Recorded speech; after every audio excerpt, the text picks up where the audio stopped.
Robaste las joyas de mamá. Esperaste a que muriera para llevártelo todo, ladrón. Esas palabras, cargadas de un veneno que yo no sabía que un hermano podía albergar, resonaron en la sala de estar de mis padres, rebotando en las cajas de cartón apiladas que representaban el desmantelamiento de toda una vida. Mi hermana Sofía, con el rostro contorsionado en una máscara de falsa indignación, me apuntaba con un dedo tembloroso, mientras nuestra tía nos observaba con los ojos desorbitados, sin comprender la escena que se desarrollaba ante ella. Para ella era una explosión de dolor. Para mí era la confirmación fría y calculada de una traición que había visto venir durante años. En ese instante supe que el luto por mis padres tendría que esperar. La justicia, sin embargo, no. Antes de continuar, suscríbete al canal y activa la campanita porque todos los días tenemos nuevas historias. Deja tu like y cuéntanos en los comentarios desde qué ciudad nos estás viendo. Mi nombre es Ricardo. Tengo 55 años y durante toda mi vida he creído en la disciplina y la planificación. Como ingeniero civil, ahora jubilado, construí mi carrera y mi patrimonio ladrillo a ladrillo, sin atajos ni favores. Mi serenidad, esa calma que muchos a menudo confunden con pasividad, no es más que el resultado de una vida de autocontrol, de anticipar tormentas y construir refugios sólidos mucho antes de que la primera gota de lluvia caiga. Soy financieramente independiente, vivo cómodamente y nunca vi la herencia de mis padres como algo más que un legado sentimental. Mi luto era genuino, un dolor profundo por la pérdida de las dos personas que me dieron todo. Pero ese dolor no me cegaba ante la realidad que ahora me estallaba en la cara. La relación con Sofía siempre fue un delicado equilibrio entre mi responsabilidad y su victimismo. 10 años más joven que yo, creció acostumbrada a que nuestros padres solucionaran sus problemas, pagaran sus deudas y financiaran un estilo de vida que sus propias decisiones nunca pudieron sostener. Mientras yo ahorraba e invertía, ella gastaba. Mientras yo construía un futuro, ella hipotecaba el suyo, convencida de que siempre habría alguien para rescatarla. Su marido, un hombre de carácter débil y ambición similar, solo servía para amplificar sus quejas, repitiendo como un eco la narrativa que ella misma había creado, que yo siempre fui el preferido y por lo tanto le debía una compensación por ello. Los últimos años de mis padres fueron una lenta y dolorosa despedida. La enfermedad los fue consumiendo poco a poco y yo asumí la responsabilidad de su cuidado sin dudarlo. Me mudé más cerca, gestioné sus citas médicas, supervisé a los cuidadores y me aseguré de que sus días finales fueran tan dignos y pacíficos como fuera posible. Durante ese tiempo, las llamadas de Sofía se volvieron un amargo ritual. Su ¿cómo están? Era apenas un preludio superficial para la verdadera pregunta que la carcomía. Han hablado del testamento. Su impaciencia y su materialismo eran tan evidentes, tan crudos, que sembraron en mí una profunda desconfianza. Comencé a sospechar que el fallecimiento de nuestros padres no traería unión, sino una batalla por los despojos. Ahora, una semana después del funeral de mi madre, la casa se sentía como un mausoleo silencioso y pesado. El aire estaba impregnado del olor aguardado, a recuerdos y a una tensión casi insoportable. Las cajas de cartón, marcadas con cocina, libros, ropa, eran monumentos a una vida concluida. Yo estaba en el antiguo escritorio de mi padre, organizando una pila de documentos, facturas antiguas y certificados, sintiendo el peso no solo del luto, sino de la responsabilidad de ser el albacea, el guardián final de su legado. La cordialidad entre Sofía y yo era una fachada tan delgada como el papel de seda, a punto de rasgarse con el más mínimo roce. Mientras yo me concentraba en la tediosa tarea del papeleo, Sofía deambulaba por la casa como un fantasma inquieto. Pero sus ojos no estaban nublados por las lágrimas, sino que brillaban con un cálculo frío y depredador. La vi pasar sus dedos por la porcelana de Lladró que mi madre tanto amaba, no con cariño, sino evaluando su valor. La observé mirar los muebles de caoba, el reloj de pared del abuelo, no como reliquias familiares, sino como ítems en un catálogo de subastas. Su falsa melancolía era una actuación tan pobre que resultaba insultante para la memoria de quienes le habían dado todo. Cada uno de sus suspiros ensayados era una daga en mi corazón ya dolido. Nuestra tía Marta llegó a media tarde, con un bizcocho casero en las manos y el rostro compungido de quien realmente sentía nuestra pérdida. Su intención era ofrecer consuelo, un hombro sobre el que llorar, un recordatorio de que la familia seguía ahí. No podía imaginar que, en lugar de un refugio, estaba entrando en un campo de batalla. Su presencia, bien intencionada y pura, se convirtió sin saberlo en el público que Sofía necesitaba para su gran acto. La recibió con un abrazo exagerado y lágrimas de cocodrilo, preparándola para el papel de testigo en el juicio que estaba a punto de celebrar en la sala de estar. El catalizador de la explosión fue, como no podía ser de otra manera, un objeto de alto valor. Sofía subió al dormitorio de mi madre y a los pocos minutos bajó las escaleras con una expresión de pánico perfectamente ensayada. En sus manos sostenía el estuche de terciopelo vacío donde mi madre guardaba su conjunto de joyas de oro más preciado, un collar, una pulsera y unos pendientes que mi padre le había regalado en su 25º aniversario de bodas. Sabía que esas piezas no solo tenían un enorme valor sentimental, sino también un valor de mercado considerable, suficiente para solucionar una buena parte de sus problemas financieros. «¡No están!», exclamó, con la voz quebrada por una angustia fingida. Fue entonces cuando se giró hacia mí, transformando su supuesta desesperación en una furia acusadora. Sus ojos se clavaron en los míos y con nuestra tía como testigo horrorizado, lanzó la acusación que había estado ensayando en su mente. «Tú las robaste.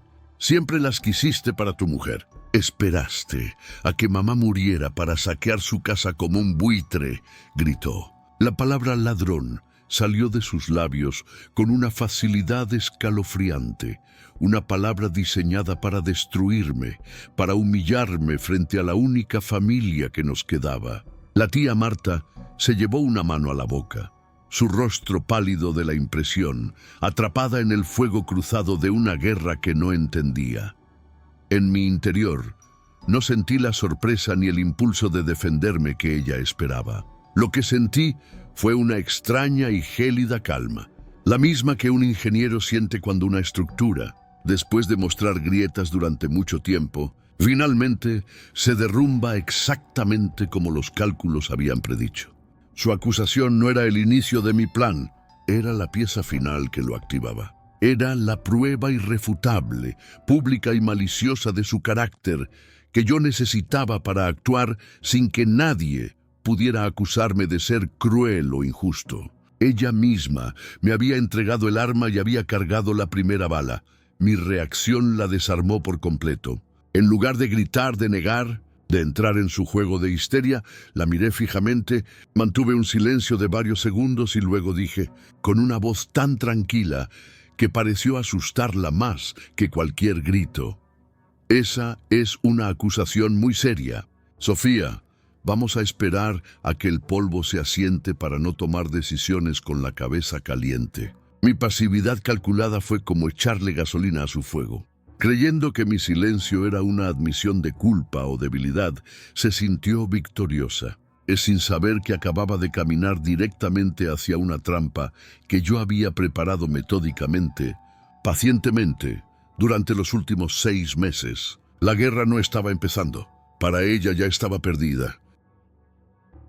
Mi reacción calculadamente pasiva fue la carnada perfecta, y Sofía la mordió con la avidez de un depredador que se cree superior. Después de mi respuesta serena, su rostro pasó de la furia teatral a una sonrisa de suficiencia. Creyó haber ganado, Creyó que mi falta de confrontación era una admisión de culpa, una señal de que me había acorralado. Mientras yo me retiraba al viejo despacho de mi padre, la escuchaba al otro lado del pasillo, con el teléfono pegado a la oreja, difundiendo su versión de los hechos a tíos y primos. Cada palabra era una palada de tierra sobre la tumba de mi reputación, pero yo no sentía pánico, sino una fría y metódica determinación. El luto se había transformado en un agudo sentido de la justicia. Esto ya no era por mí, era por el legado de mis padres, un legado de honestidad y trabajo duro que ella estaba tratando de profanar con su codicia. Mi hermana, en su impulsividad, cometió el error clásico de quien subestima a un oponente tranquilo. Confundió mi paciencia con debilidad. No sabía que yo llevaba meses, incluso años, observando y preparándome para este preciso momento. La tormenta que ella acababa de desatar no me había tomado por sorpresa. Al contrario, era el evento que mi estrategia necesitaba para activarse. En el santuario silencioso del despacho, rodeado por los libros de mi padre y el aroma a cuero y papel viejo, abrí mi computadora portátil. No iba a defenderme de sus mentiras con palabras, iba a aniquilarlas con la verdad irrefutable. La partida de ajedrez había comenzado mucho antes de que ella se diera cuenta, y yo ya había movido mis piezas más importantes. Las sospechas no nacieron de la noche a la mañana. Fueron una acumulación lenta y dolorosa de pequeñas decepciones y grandes señales de alerta. Recordaba a la vez, 5 años atrás, que un cheque de 5.000 euros que mis padres le dieron para una emergencia dental terminó financiando un bolso de diseñador. Recordaba las constantes llamadas pidiendo adelantos de la herencia, disfrazados de préstamos que nunca tuvo la intención de devolver. Su parasitismo financiero era un patrón de comportamiento tan claro y documentado en mi mente que cuando la salud de mis padres comenzó a declinar de verdad, supe que debía tomar medidas preventivas. Actuar después de su muerte sería demasiado tarde. La defensa tenía que estar construida antes de que se declarara la guerra. Mi primera visita fue a mi abogado de confianza, David, un hombre cuya mente era tan afilada como sus trajes a medida. 6 meses antes de la muerte de mi madre, me senté en su oficina y le presenté un escenario hipotético. Le hablé de un amigo que temía que un heredero con malas intenciones intentara defraudar al otro. David, sin pestañear, me explicó los mecanismos legales, incluyendo la compleja figura de la exclusión por indignidad. Me advirtió que probar una causa tan grave requería evidencia abrumadora, más allá de toda duda razonable. La palabra de uno contra la del otro no sirve de nada en estos casos, Ricardo. Necesitas pruebas irrefutables, me dijo. Salí de su oficina con un mapa claro de lo que necesitaba construir. La segunda pieza de mi plan fue la vigilancia estratégica, con la excusa perfectamente plausible de querer monitorear la salud de mis padres y el trabajo de los cuidadores a distancia. Compré e instalé un sistema de cámaras de seguridad de última generación. Eran discretas, casi invisibles. Una estaba oculta en un marco de fotos digital en la sala de estar, que rotaba imágenes de la familia mientras grababa todo lo que sucedía. La otra, la más crucial, estaba disfrazada de detector de humo y colocada en el techo del pasillo que daba acceso a los dormitorios. Ambas grababan video en alta definición y, lo más importante, audio de alta fidelidad. Era una medida de seguridad para mis padres, sí, pero también era mi póliza de seguro contra la inevitable traición de mi hermana. Paralelamente, procedí a salvaguardar los activos más importantes. Durante varias semanas, con la excusa de estar haciendo un inventario para actualizar el seguro del hogar, clasifiqué y organicé todos los bienes de mis padres. Los documentos financieros importantes, las escrituras, las pólizas de seguro, las acciones y los objetos de valor más pequeños, incluyendo casi todas las joyas de mi madre, fueron discretamente trasladados a una caja de seguridad en un banco a mi nombre, como albacea testamentario. En la casa dejé deliberadamente los muebles voluminosos, los objetos de decoración y por supuesto el señuelo perfecto, el estuche de joyas de oro que sabía que sería el primer objetivo de la codicia de Sofía. Era un escenario cuidadosamente preparado para su acto. Final, la cuarta y última pieza de mi preparación. Fue la creación de un dossier digital. En mi ordenador, dentro de una carpeta encriptada, compilé meticulosamente años de evidencia del comportamiento de Sofía. Escaneé los extractos bancarios de mis padres que mostraban las cuantiosas transferencias a su cuenta. Hice capturas de pantalla de las conversaciones de WhatsApp en las que les suplicaba dinero con excusas cada vez más inverosímiles. Creé una hoja de cálculo detallada que documentaba cada euro que les había costado su estilo de vida. Una deuda moral y financiera que ascendía a más de 200.000 euros. Este archivo no era un acto de rencor, sino de contabilidad forense. Era la prueba de que su victimismo era una farsa y su codicia un pozo sin fondo. De vuelta en el presente, en el silencio del despacho, mi primer movimiento fue acceder al servidor en la nube, donde se almacenaba todo el metraje de las cámaras. Mis dedos se movían con rapidez sobre el teclado mientras introducía mis credenciales. La interfaz se cargó, mostrando una línea de tiempo con las grabaciones de las últimas semanas. Ignoré el día de la acusación. Sabía que el robo no había ocurrido bajo mis narices. Mi instinto me decía que ella había actuado antes, cuando creía que nadie la observaba. Seleccioné la fecha de 2 días antes, justo el día después del funeral, cuando ella había llegado a la casa para ayudar a organizar. La tensión en mi pecho era un nudo apretado mientras el sistema buscaba los archivos. Entonces lo encontré. La miniatura del video del pasillo mostraba una imagen clara de Sofía saliendo de la habitación de invitados. Hice doble clic y la grabación comenzó a reproducirse en pantalla completa. La calidad de la imagen era impecable. El gran angular de la lente capturaba todo el pasillo y las puertas de los dormitorios. La vi mirar a su alrededor, asegurándose de que estaba sola en la casa.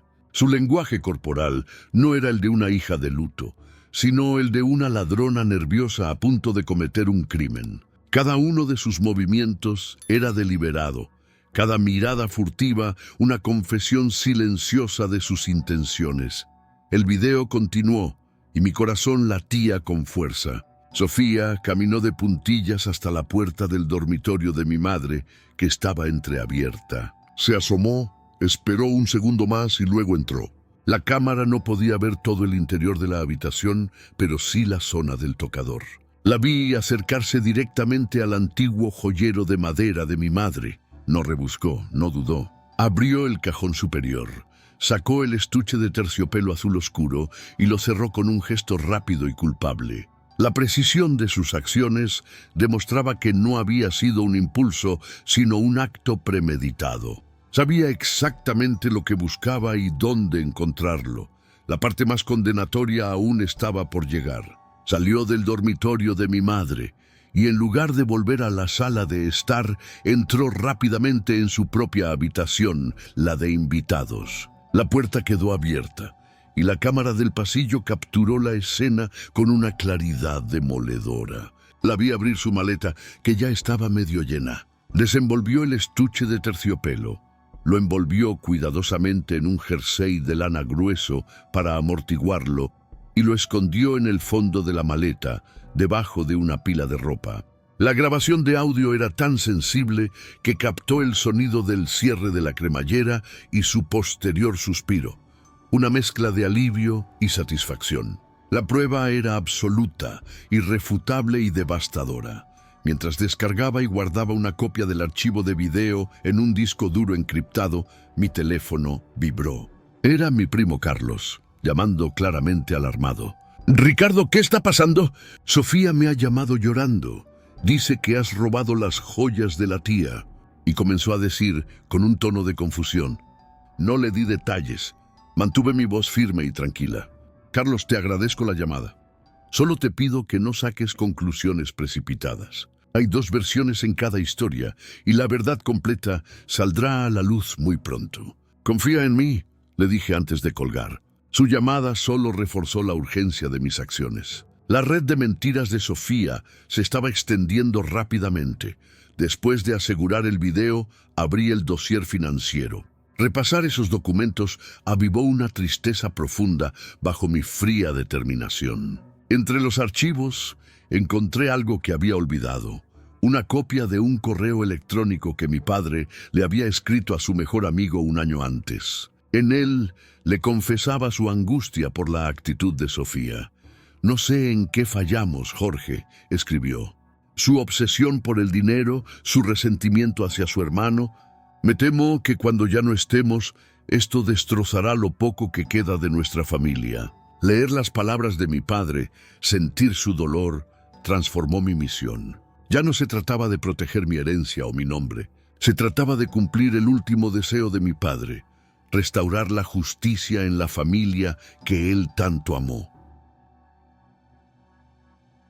Impulsado por un nuevo ímpetu, comencé a revisar los últimos extractos bancarios de mi madre para la gestión de la herencia. Fue entonces cuando descubrí algo que había pasado por alto. Varias retiradas de efectivo de sumas elevadas, entre 500 y 1.000 euros cada una, durante sus últimos 3 meses de vida. Las fechas coincidían perfectamente con los días en que Sofía la había visitado a solas, con la excusa de hacerle compañía. Rápidamente encendí la vieja tableta de mi madre. Allí, en las conversaciones archivadas, encontré los mensajes de Sofía, presionándola sutilmente, hablándole de una oportunidad de inversión que no podía dejar pasar y prometiéndole devolverle el dinero con intereses. Por supuesto, no había rastro de ninguna devolución. Era un patrón de extorsión emocional. Con todas las pruebas en mi poder, mi siguiente paso fue llamar a David. Su voz sonó profesional y serena al otro lado de la línea. «David, soy Ricardo», dije sin preámbulos. «Ha ocurrido. Tal como lo previmos, pero peor. La acusación ha sido directa y en público. Y tengo la prueba irrefutable». Hubo una breve pausa antes de que respondiera, sin el más mínimo atisbo de sorpresa. «Entendido. No hables más con ella. No respondas a sus mensajes ni a sus llamadas. Voy a convocar una reunión en mi despacho para mañana a las 2 de la tarde. Infórmale de que es una lectura preliminar obligatoria del testamento. Que venga con su marido». Bajé las escaleras y encontré a Sofía en la cocina, hablando por teléfono en voz baja, probablemente con otra de sus aliadas. Al verme, colgó rápidamente y adoptó una expresión de desafío. Me acerqué a ella manteniendo mi compostura. «Acabo de hablar con el abogado. Tenemos una reunión mañana a las 2 de la tarde en su despacho para una lectura preliminar de los términos del testamento. La asistencia es obligatoria para ti, para mí y para nuestros cónyuges», le informé, con un tono puramente administrativo. Vi cómo sus ojos se iluminaban con un brillo de codicia. En su mente, esta reunión era su coronación, el momento en que sus acusaciones me despojarían de mis derechos y ella lo conseguiría todo. «Estupendo. Allí estaremos», respondió con una sonrisa triunfante. Las siguientes 24 horas fueron un ejercicio de autocontrol. Sofía y su marido actuaban como si ya hubieran ganado la lotería. Los escuché susurrar y reír en su habitación, planeando sin duda el futuro que iban a construir con su dinero. Su arrogancia era ilimitada, alimentada por mi silencio, que interpretaban como la más clara señal de mi derrota. No tenían ni la más remota idea de que cada una de sus sonrisas de suficiencia los acercaba más al borde de un precipicio que no sabían que existía. Estaban celebrando en la cubierta de un barco que yo mismo estaba a punto de hundir. A la mañana siguiente me reuní con David 1 hora antes de la cita programada. En la imponente sala de juntas de su bufete, con vistas a la ciudad, extendimos todas mis pruebas sobre la mesa de caoba pulida. El video se reprodujo en un gran monitor, silencioso y elocuente. David lo observó con atención, sin ninguna expresión en su rostro. Luego revisó el dossier financiero, las capturas de pantalla de los mensajes. La sala de juntas del bufete de David era un entorno deliberadamente intimidante. No se parecía en nada a la cálida y desordenada casa de mis padres. Era un espacio de líneas limpias, cristal frío y acero pulido. Una enorme mesa de caoba ocupaba el centro, rodeada de sillas de cuero negro que parecían tronos corporativos. Detrás de la silla de David, un ventanal panorámico ofrecía una vista imponente de la ciudad, un recordatorio silencioso del poder y la influencia que se movían en ese mundo. Cuando Sofía y su marido entraron, su arrogancia inicial pareció flaquear por un instante, como si la solemnidad del lugar les advirtiera que aquello no era una simple disputa familiar, sino algo mucho más serio. Sin embargo, su codicia rápidamente superó su inquietud, y se sentaron con un aire de expectación, creyendo que estaban a punto de presenciar mi humillación. David, imponente en su traje oscuro, tomó el control de la reunión desde el primer segundo. Su tono no era conciliador, sino formal, el de un cirujano a punto de comenzar una operación compleja. «Buenas tardes. Les he convocado hoy», comenzó, dirigiendo su mirada a todos, pero sin fijarla en nadie en particular, para tratar un asunto de suma gravedad que ha surgido en relación con el patrimonio de sus difuntos padres. Específicamente, una acusación formal de robo que, de ser cierta o falsa, tiene consecuencias legales directas sobre la ejecución del testamento. Permanecí en silencio, con las manos entrelazadas sobre la mesa, adoptando el papel de un observador. Mi pasividad calculada pareció desconcertarlos, aumentando la tensión en la sala. Fue entonces cuando David giró su silla de cuero lentamente hacia mi hermana y la trampa se activó. «Señora Ramos», dijo usando su apellido de casada para crear una distancia formal y despojarla de la intimidad del lazo familiar, antes de proceder con cualquier lectura o discusión sobre los bienes. Es imperativo que conste en acta la naturaleza exacta de su acusación contra su hermano, el señor Ricardo Oliveira. Tomó un bolígrafo y lo sostuvo sobre un bloc de notas legal, su gesto indicando que cada palabra que ella dijera, a partir de ese momento sería registrada. Le estaba ofreciendo la oportunidad de formalizar su mentira, de grabarla en piedra, sabiendo que esa misma piedra sería la que usaríamos para aplastarla.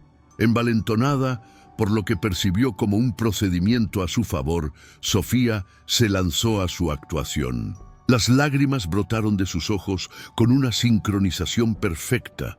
Su voz temblaba de una indignación ensayada. «Desde siempre», comenzó con un sollozo ahogado, «Ricardo ha tenido celos de la relación que yo tenía con mi madre. Él era el favorito de papá, pero mamá era mi confidente.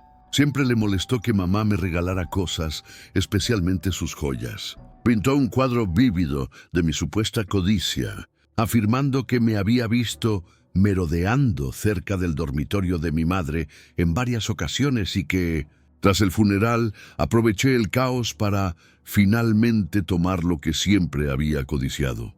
Cada detalle que añadía era una palada más en la fosa que, sin saberlo, estaba cavando para sí misma».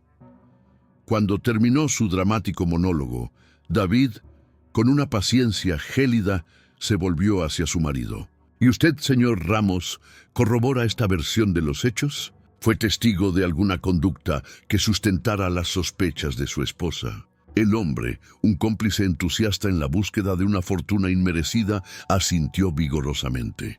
«Por supuesto». Sofía estaba destrozada. Vi cómo Ricardo miraba esas joyas durante años con una mirada de envidia. Estoy convencido de que ha estado planeando esto desde que supimos que la salud de su madre empeoraba. Él no necesita el dinero, es pura maldad», afirmó, sellando su destino como partícipe de la calumnia y el intento de fraude. Su lealtad, ciega a la mentira de su esposa, lo había convertido en un blanco tan vulnerable como ella. Un silencio pesado y denso se apoderó de la sala de juntas. David dejó que ese silencio se prolongara durante casi un minuto, permitiendo que sus mentiras resonaran y se solidificaran en el aire. La tensión era palpable. Sofía y su marido intercambiaron una mirada de confianza, creyendo que su testimonio había sido convincente. Entonces David, sin pronunciar una sola palabra, tomó un pequeño mando a distancia de la mesa. Con un movimiento deliberado, giró el gran monitor de 70 pulgadas que estaba en la pared hacia ellos y apretó un botón. Mi rostro permaneció como una máscara de piedra, impasible, lo que debió ser la primera señal de que el mundo que conocían estaba a punto de terminar. La pantalla cobró vida, mostrando una imagen nítida y en color del pasillo de la casa de mis padres. Vi la confusión inicial en el rostro de Sofía, una arruga en su frente, mientras intentaba procesar lo que estaba viendo.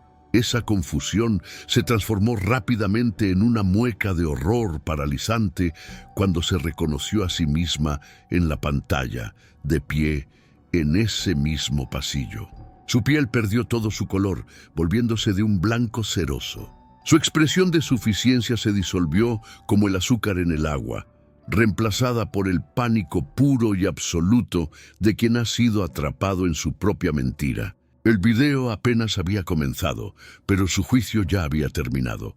La grabación continuó en un silencio sepulcral. Sofía se vio a sí misma en alta definición, mirando a hurtadillas a su alrededor antes de deslizarse en el dormitorio de nuestra madre. La cámara capturó cada detalle, la forma en que caminaba de puntillas, la culpabilidad en su postura, la precisión con la que se dirigió al joyero. La calidad del audio era tan buena que se podía escuchar el suave crujido del cajón de madera al abrirse y el chasquido del cierre del estuche de terciopelo.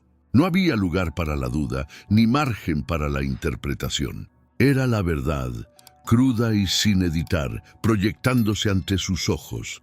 La escena culminante fue la de ella entrando en su propia habitación y escondiendo las joyas en el fondo de su maleta. Observé cómo el marido de Sofía se quedaba con la boca abierta, su mirada saltando de la pantalla a su esposa y de vuelta a la pantalla. La traición y la comprensión luchaban en su rostro. Él no estaba viendo a la esposa víctima que le había contado una historia de injusticia. Estaba viendo a una ladrona común, metódica y calculadora. El sonido de la cremallera de la maleta cerrándose en el video fue como el portazo final a su vida anterior. Cuando el video terminó y la pantalla se volvió negra, el silencio que llenó la sala fue más abrumador que cualquier grito. Era un silencio cargado de culpa, vergüenza y la innegable realidad de la traición. El único sonido fue un pequeño jadeo ahogado que escapó de los labios de Sofía, el sonido de su alma rompiéndose. En esos 2 minutos, todo su mundo, construido sobre cimientos de mentiras y apariencias, se había derrumbado de forma espectacular e irreversible. David dejó que el peso de la verdad los aplastara durante unos segundos más antes de hablar. Su voz, cuando finalmente rompió el silencio, era tan afilada como un bisturí. Lo que acabamos de presenciar, dijo, enunciando cada palabra con una precisión glacial, constituye, en el Código Penal, un delito de hurto, agravado por el abuso de confianza familiar. A esto se le suma el delito de calumnia con publicidad, perjurio, al dar falso testimonio con intención de causar un perjuicio y tentativa de fraude en el reparto de una herencia. Enumeró los crímenes de forma clínica, cada término legal una nueva vuelta de tuerca en el torniquete de su desesperación. Pero no se detuvo ahí. Con un gesto tranquilo, David señaló una pila de documentos perfectamente ordenada sobre la mesa. Adicionalmente, continuó, poseemos un dossier financiero completo que documenta un patrón de explotación económica hacia sus padres durante los últimos 7 años. Un patrón que asciende a una cifra que supera los 200.000 euros y que incluye la solicitud y obtención de dinero en efectivo durante los últimos meses de vida de su madre, aprovechándose de su estado de máxima vulnerabilidad. Con un movimiento de su mano, deslizó una copia del dossier sobre la mesa pulida. Aterrizó frente a ellos con un sonido sordo y definitivo. Mientras Sofía permanecía catatónica, su marido fue el primero en quebrarse. Sus ojos recorrían las primeras páginas del dossier, viendo las copias de los cheques y las transcripciones de los mensajes de texto. El terror se apoderó de él al comprender la magnitud del engaño de su esposa y, peor aún, su propia complicidad.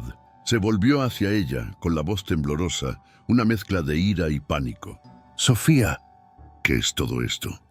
Tú me dijiste, tú me juraste que tus padres te daban ese dinero voluntariamente. Me has mentido». En ese instante dejó de ser su cómplice para convertirse en su primera víctima colateral. David entonces les presentó el ultimátum con una calma implacable. «Tienen dos opciones», explicó. «La opción A es sencilla. Cojo el teléfono ahora mismo, llamo a la policía y les entrego este video y este dossier. Se enfrentarán a un proceso penal que no pueden ganar. Ricardo solicitará judicialmente su exclusión de la herencia por causa de indignidad. Lo perderán todo, su reputación, su libertad». Desesperada, Sofía buscó con la mirada a su marido, su último aliado, su cómplice, pero solo encontró un muro de hielo. Él se apartó de ella, retrocediendo en su silla como si su contacto pudiera quemarlo. «Esto es cosa tuya, todo tuyo», siseó con un veneno en la voz que yo nunca le había oído. «Me mentiste, me hiciste parte de tu suciedad. Nos has arruinado». La primera y más importante pieza de su red de apoyo acababa de romperse, y el sonido de esa ruptura fue ensordecedor. Mientras Sofía se ahogaba en su propia desesperación, David ejecutó el siguiente paso del plan. «Ricardo, si me lo permites, creo que es el momento de empezar a corregir la desinformación que se ha difundido». Puso su teléfono en modo altavoz y marcó el número de nuestro primo Carlos. «Carlos, habla David, el abogado de Ricardo. Te llamo desde mi despacho, donde estoy reunido con Ricardo, Sofía y su marido. Quería informarte de que Sofía acaba de admitir haber sustraído las joyas de su madre y haber acusado falsamente a su hermano para intentar quedarse con una parte mayor de la herencia. Te enviaré el video que lo demuestra en unos instantes». La reacción al otro lado de la línea fue de un silencio atónito, seguido de una exclamación de incredulidad y asco. «No puede ser». «Dios mío, Ricardo, lo siento tanto». Sofía escuchó la conversación, con el rostro desencajado por el horror, comprendiendo que su campaña de difamación se estaba desmoronando en tiempo real. La noticia correría como la pólvora por el circuito familiar. Su reputación, que tanto se esforzaba por mantener, estaba siendo incinerada ante sus propios ojos y no había nada que pudiera hacer para detener las llamas. Fue entonces cuando decidí hablar por primera vez. Mi voz salió tranquila, pero cargada con el peso de años de decepción. Saqué del bolsillo interior de mi chaqueta la carta arrugada de mi madre. No la leí en voz alta, simplemente la desdoblé y la deslicé sobre la superficie pulida de la mesa hasta que se detuvo justo delante de Sofía. «Mamá te escribió esto un mes antes de morir». «¿Nunca te la envió?», le dije suavemente. «Ella ya lo sabía. Sabía en lo que te habías convertido, y eso le rompió el corazón. No la mató la enfermedad, Sofía, la mató la tristeza». No era un ataque a su bolsillo, sino un golpe directo a lo poco que pudiera quedarle de conciencia. Ese fue el golpe de gracia. La confrontación con la verdad de sus crímenes la había destrozado, pero la confrontación con el dolor de nuestra madre la aniquiló. Tomó la carta con manos temblorosas y, al leer la caligrafía familiar, sus súplicas por la paz y el amor, se derrumbó por completo. Un sollozo gutural, un lamento animal de puro dolor y autodesprecio, brotó de lo más profundo de su ser. La mujer arrogante y calculadora había desaparecido. En su lugar solo quedaba una criatura patética y rota, ahogándose en el mar de sus propias transgresiones. Su marido, al verla desmoronarse, pareció tomar una decisión final. Se puso de pie con un movimiento brusco. derribando casi su silla. Se acabó. No quiero tener nada que ver con esto, dijo, con la voz temblando de una mezcla de rabia y miedo. Miró a David. Yo no sabía nada del robo. Ella me engañó. Luego, en un gesto de dramático repudio, se quitó la alianza de oro del dedo y la arrojó sobre la mesa, donde aterrizó con un tintineo metálico junto a la confesión firmada de su esposa. «Hemos terminado», sentenció, antes de darse la vuelta y salir de la sala cerrando la puerta con un portazo que resonó como una sentencia final. Ahora estaba completamente sola. Su cómplice la había abandonado. Su familia conocía su verdadera naturaleza. Su red de mentiras había sido reducida a cenizas. Estaba aislada, atrapada en el epicentro del desastre que ella misma había provocado. Por primera vez en su vida no había nadie a quien culpar, nadie que la rescatara. El paracaídas dorado que siempre había esperado que se abriera simplemente no existía. Solo estaba ella y la dura realidad de la caída libre. David, imperturbable, empujó suavemente el acuerdo extrajudicial un poco más cerca de ella. «Tiene 5 minutos para tomar una decisión, señora Ramos», dijo, volviendo a su tono profesional. «Su futuro depende de la firma que estampe en este documento». A través de un velo de lágrimas y mocos, ella miró el papel. La lucha había terminado. Su ejército había desertado. Su fortaleza había caído. Todo lo que quedaba era la rendición incondicional. Con una mano que temblaba tan violentamente que apenas podía sostener el bolígrafo, Sofía se inclinó sobre el documento. Observé cómo firmaba. No fue un acto legal.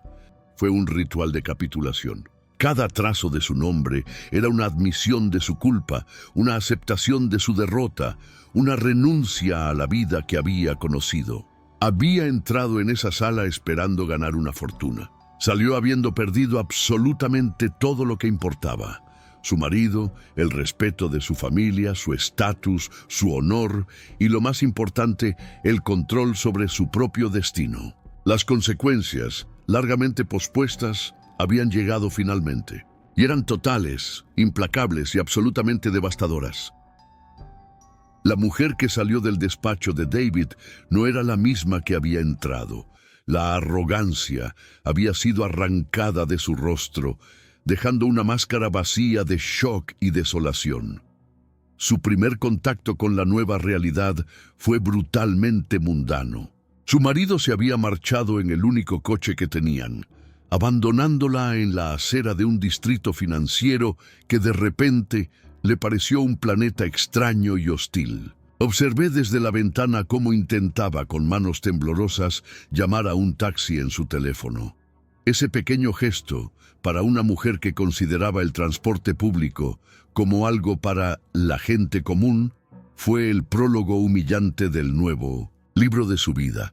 Un libro en el que ella ya no era la protagonista privilegiada. El acuerdo que firmó era una obra de ingeniería legal diseñada no para castigar, sino para corregir. Era una camisa de fuerza financiera, pero también un mapa hacia la responsabilidad.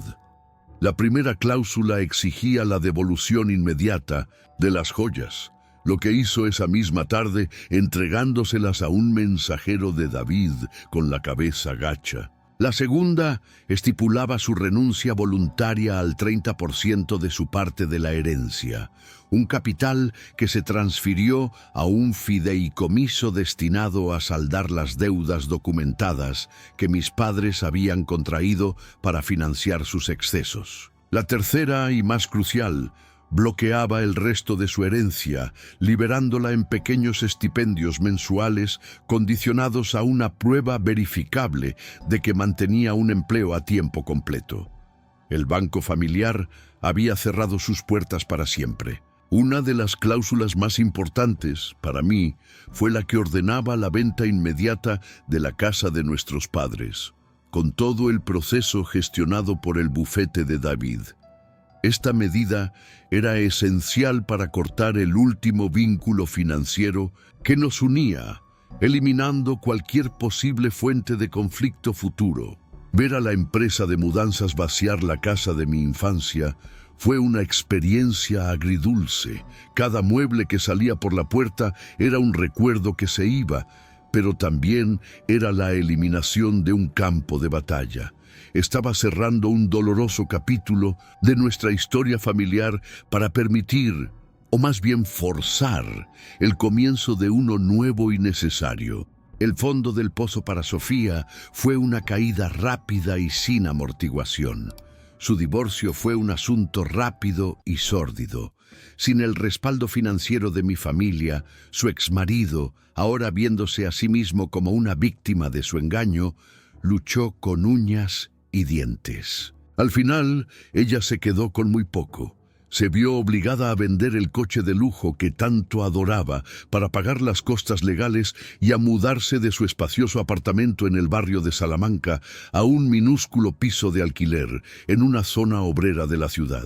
Su nueva realidad, de la que me enteraba a través de los secos informes de David, era un universo paralelo despojado de todos los símbolos de estatus que habían definido su existencia. La humillación más profunda llegó con la necesidad de trabajar.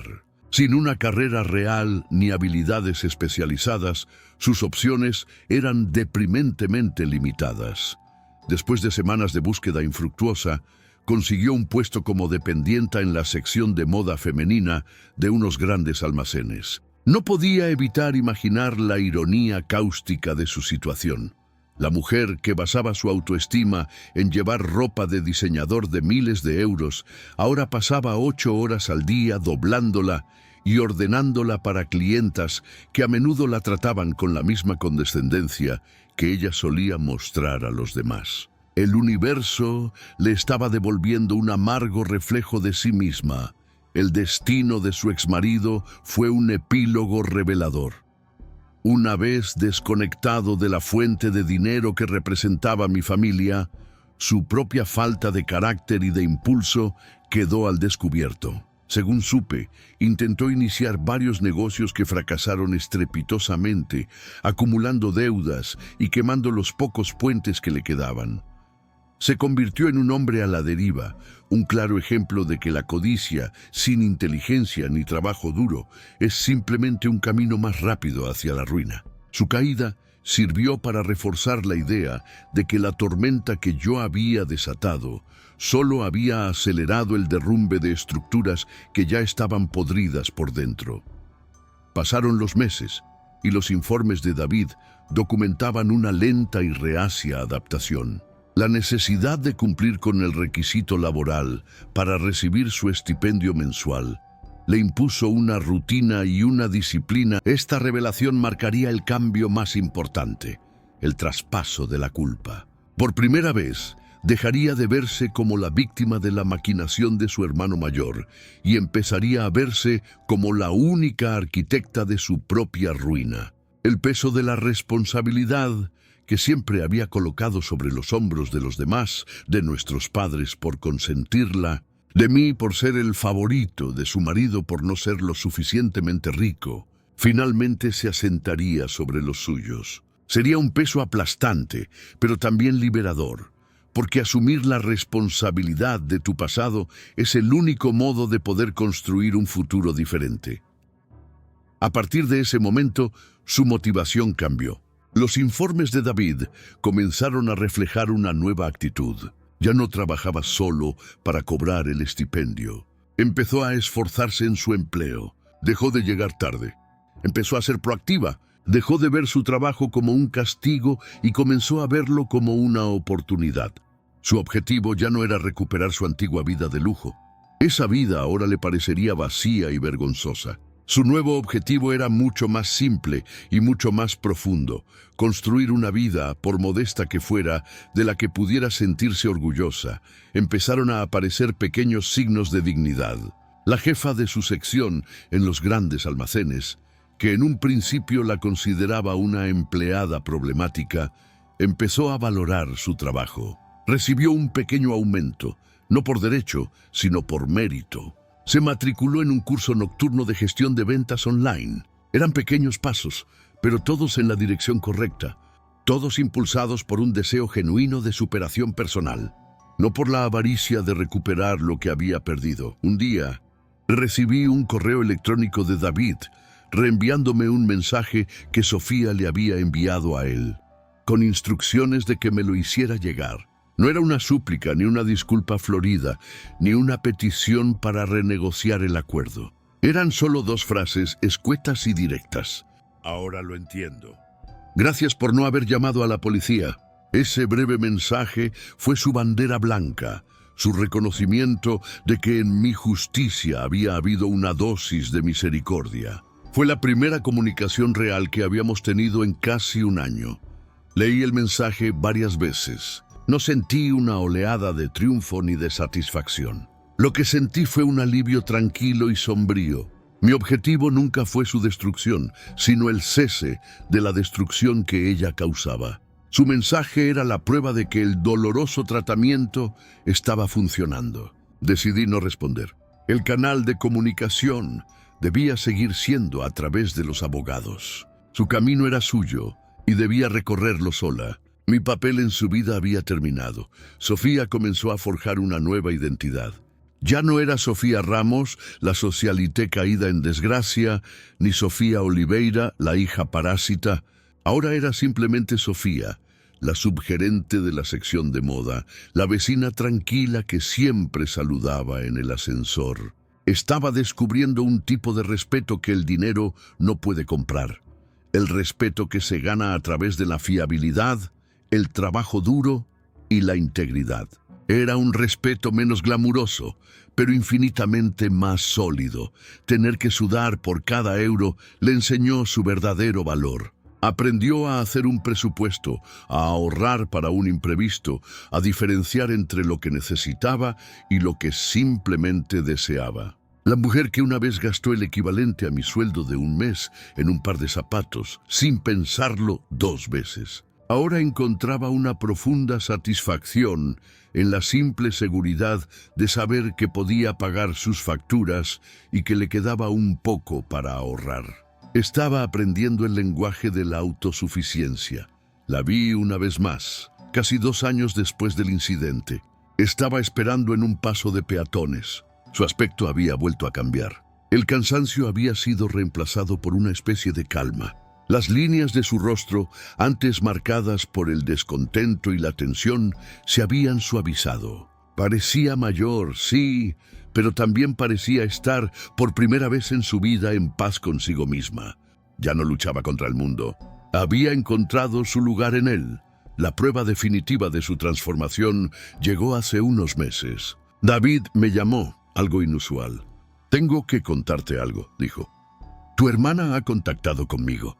Ha solicitado voluntariamente que a partir de ahora un 20% de su estipendio mensual sea transferido directamente como donación anónima a la residencia de ancianos donde vuestra madre pasó sus últimos días». No era una gran cantidad, pero el simbolismo era inmenso.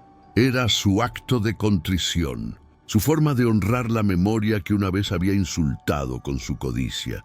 En ese momento supe que la Sofía que había entrado en la sala de juntas de mi abogado ya no existía. Había muerto ese día. En su lugar, de sus cenizas, había nacido una mujer diferente. Han pasado 3 años desde aquel día fatídico en el despacho del abogado. 3 años en los que el eco de esa confrontación se ha ido desvaneciendo, reemplazado por un silencio pacífico y reparador. A veces, cuando miro el mar desde el balcón de mi nuevo apartamento, pienso en todo lo que sucedió y me cuesta creer que esa vida de tensión y desconfianza fuera la mía. La tormenta pasó, y aunque arrastró consigo los restos de lo que una vez llamamos familia, también limpió el aire de una vez por todas, dejando un cielo despejado bajo el cual, por fin, todos podíamos empezar a respirar de nuevo.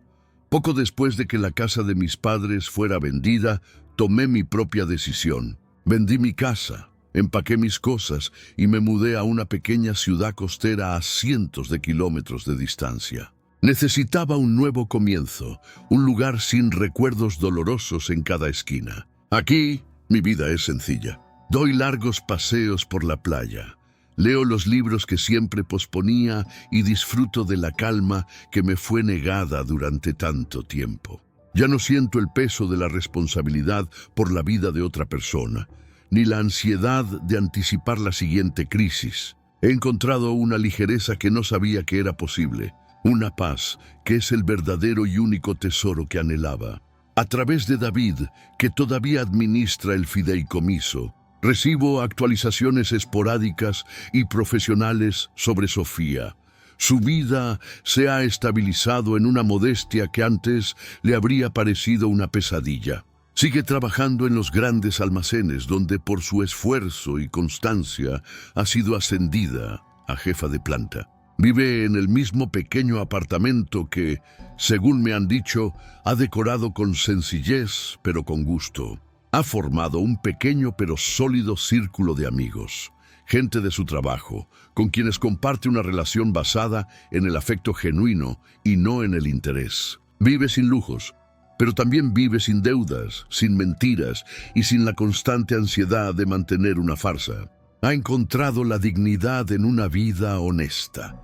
En cuanto a su exmarido, su historia tomó el predecible camino de quienes construyen su vida sobre la arena. Tras el divorcio, intentó replicar su estilo de vida parasitario con otras personas, pero sin el respaldo del apellido de mi familia, sus encantos resultaron ineficaces. Tras acumular deudas y dejar un rastro de pequeños fraudes, supe que había abandonado el país, probablemente en busca de un nuevo escenario donde representar su viejo y gastado papel. Su destino fue un claro recordatorio de que, sin un cambio de carácter fundamental, las personas no escapan de sus problemas, simplemente los reubican. Hace aproximadamente 6 meses, volví a mi antigua ciudad para asistir a la boda del hijo de un amigo. Durante una tarde libre, me senté en la terraza de una tranquila cafetería del centro y entonces la vi. Estaba sentada sola en una mesa cercana, absorta en la lectura de un libro, con una taza de café a su lado. El azar nos había puesto en el mismo lugar, en el mismo momento.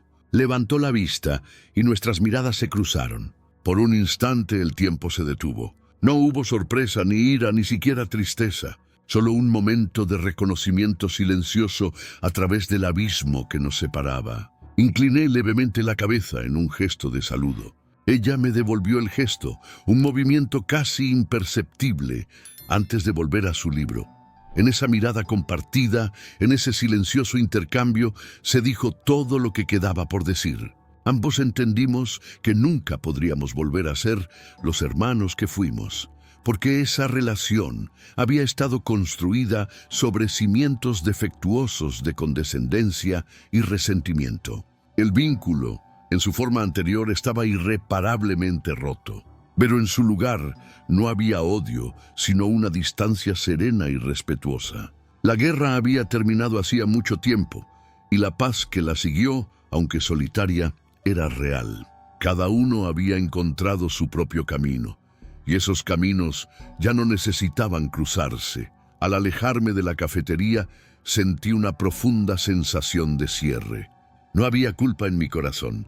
Había aprendido la dura lección de que a veces el acto de amor más profundo no es la ayuda incondicional, sino la imposición de una consecuencia firme. Proteger a alguien de sí mismo a veces significa dejar que se estrelle contra el muro que ha estado construyendo con sus propias manos. Al proteger el legado de mis padres, al honrar sus valores de honestidad y trabajo, también le había dado a mi hermana la única oportunidad que tenía de salvarse de sí misma. Fue una justicia dura, pero en última instancia, fue también una forma extraña y dolorosa de misericordia. La verdadera herencia de Sofía no fueron los euros que recibió mensualmente, ni el 30% al que renunció. Su verdadera y más valiosa herencia fue el colapso de su mundo. Fue el regalo no deseado de la consecuencia, el premio amargo que la obligó a desmantelar la persona que creía ser, para poder construir desde los cimientos una persona de verdadero carácter. Perdió una fortuna en dinero y propiedades, pero en el proceso ganó algo infinitamente más valioso: se ganó a sí misma. Y esa es una riqueza que nadie podrá quitarle jamás. Nuestra resolución es y siempre será agridulce. No hay finales de película con abrazos y lágrimas de reconciliación en una cena de Navidad. La herida fue demasiado profunda, la traición demasiado fundamental.